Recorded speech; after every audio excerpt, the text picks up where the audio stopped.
Hey guys, it's Karina here with another video. Hope you guys are all doing well. So I switched up the background for today. There's some of my artwork in the background. So yeah, I hope you enjoy. Also, I'm wearing one of my bucket hats today again because I love bucket hats. This is my favorite one. I love sunflowers, so it's kind of my thing. Anyways, let's jump into the video. So today I'm going to be talking about the book, Becoming.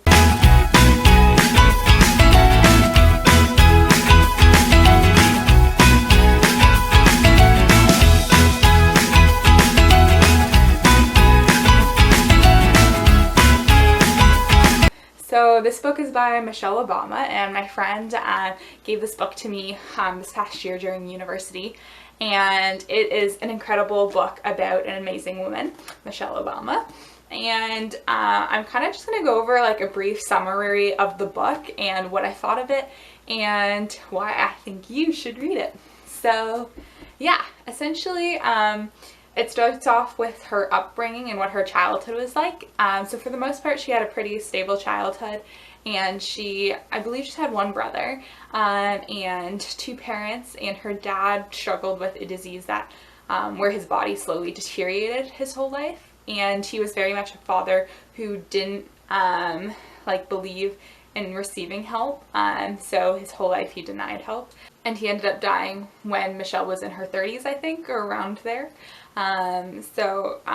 That was kind of a bit of her childhood, and it was really interesting. The book talked a bit about the racism she faced, and at one point in high school when she was applying to secondary schools, she wanted to apply to Princeton, and the guidance counselor told her that she wasn't Princeton material, and she took this as an opportunity to fight back and prove that guidance counselor wrong. And she did get into Princeton, and she studied at Princeton and Harvard, and she ended up studying law.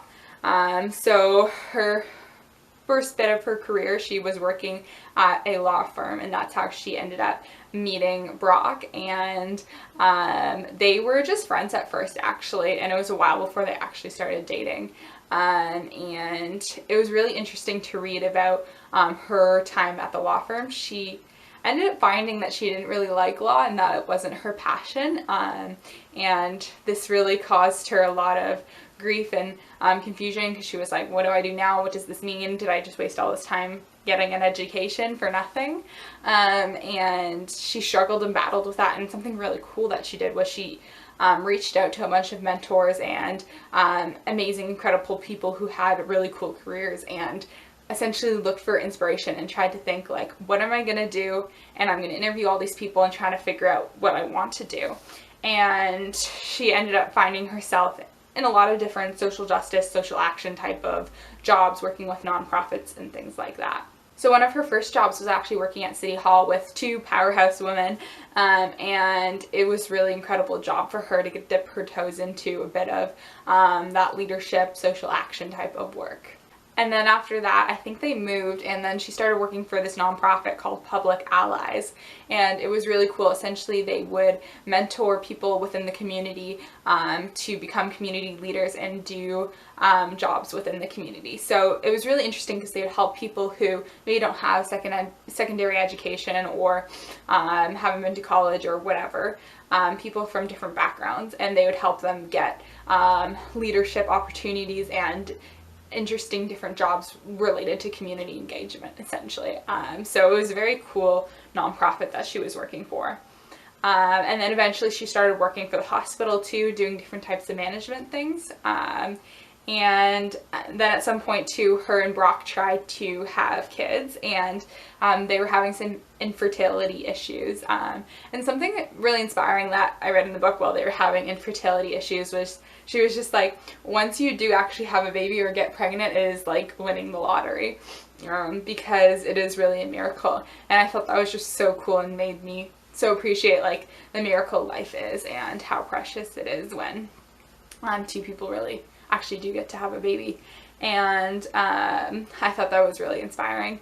So she ends up having two kids, and she talks about how hard it was to balance kids and her job, and Brock was working in politics at the time and was also very busy. So everything was very busy, and it got to the point where at some point the doctor was having a an appointment with the kids and was like, your children are going to become obese or have diabetes if you don't start changing something in their diet soon. So that was like a wake-up call for Michelle, and she realized that she needed to change something, because I guess they were eating fast food a lot of the time since they were just so busy with their different careers and also trying to raise children.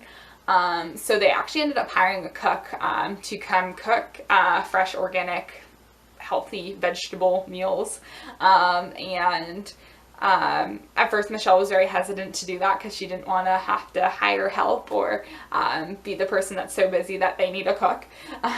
So she was hesitant to do this at first, but then she did and actually really ended up loving it. And she loved working with Sam. They ended up working in the White House together as well. So that was really cool. I'll talk a bit more about Sam later. And then Brock made this decision to run for president. And Michelle was very hesitant towards this decision at first because she's not a huge political person and doesn't support politics largely, and has a hard time understanding politics. Which I totally get, like me too. I'm like that as well. So she had a hard time understanding why he would want to pour his own life into this and do that. And eventually the perspective she ended up having was, you know what, like, politics is not my thing, but it's my husband's thing, and if he can make change through politics, like, that's incredible, and I want to support that.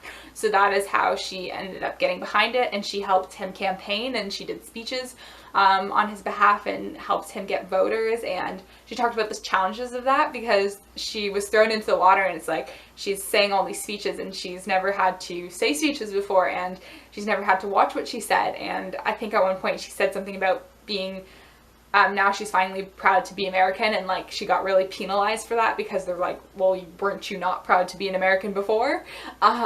So it just really goes to show like how much everything you say matters, and how media and people really take things out of proportion and how things can blow up. So it was very interesting reading how she learned not to take things personally, and how to be more careful, but also still stand her ground, essentially, and have that balance. And then through all that campaigning, they did actually win the elections, and then they started living in the White House, and their White House life was pretty crazy. They had tons of security. It was crazy. Like, going anywhere, they would always have a trail of security guards following them in cars. And even their kids, like, they had security guards following them to school. And like, even just to go on the balcony, they had to alert a security guard. So their life was very high profile and very guarded, and they couldn't do the things normal people do. So they were living in a very protected bubble, essentially. So Michelle talks about the challenges of this and how it was really difficult to get used to. So some cool initiatives Michelle started. So essentially she was the first lady, which is not an official like job. You can kind of do whatever you want with it. So she decided to make change and start different nonprofits with her title. So one of the biggest things she did was the nonprofit called Let's Move. So she built a garden in the White House, and it was all about having fresh produce, and she did this with the help of her cook that was helping them before, Sam. And they ended up building this garden together, which was very successful, and the White House used it to cook some of their meals and whatnot. And the idea behind the garden was to have more local produce and not having things shipped from different countries. And then with this nonprofit, Let's Move, they did many different talks, like nutritional talks at different schools and whatnot. And then something really cool they did as well was they reached out to a lot of different food organizations and actually like convinced them to decrease the amount of sugar they were putting in some of their products, which I think is really amazing and definitely is going to make a huge impact on the food industry. So that was one really cool organization she worked on. She's also started a few other different projects here and there. Another thing she did was mentorship with girls. So essentially they partnered with young girls and helped them to have dreams and aspirations and encourage those dreams and aspirations. And then she also ran these retreats every few months with her girlfriends, and it was just a way to rest and relax and get away from like the White House life. So something I really appreciated about like reading the book was like how Michelle really prioritized her values. Like, even though they were living this high profile life, she still prioritized these retreats with her friends and still prioritized family and family meals and sitting down together and doing the things that were important to her and still having a balanced lifestyle, even though their life was very busy during that time when they were in the White House. So I thought that was really cool. And then the ending is a little bit sour because they end off with Trump leave. And then the ending's a little bit sour because they leave with Trump coming into the White House. So it's pretty amazing though to see how positive Michelle leaves and how both Brock and Michelle like ended things on such a positive note. And you know, still saw their work as important, and they're like, even though Trump is stepping in now, like, our work has not gone to waste. This is still work that has been done, and it is still making a difference, and it's not like it's going to be washed away, which I think is a very amazing mentality to have, because it must have been very discouraging to have done all this incredible work and then have someone like Trump come in and take over. So yeah. But overall, I think it was a really amazing book. Michelle Obama is an incredible woman, and I highly recommend you read this book if you're looking for some inspiration. And yeah, I personally found it really inspiring too, personally for myself, because I really want to go into social action and social justice and maybe running my own nonprofit someday. So it was very inspiring to hear about different types of nonprofits that Michelle ran and worked with and helped facilitate. So I definitely highly recommend this book if you're interested in social justice. Yeah, so that's it for this video. I hope you guys liked it. Please comment, subscribe, and stay tuned for my next video. I hope you guys have a great week. Bye.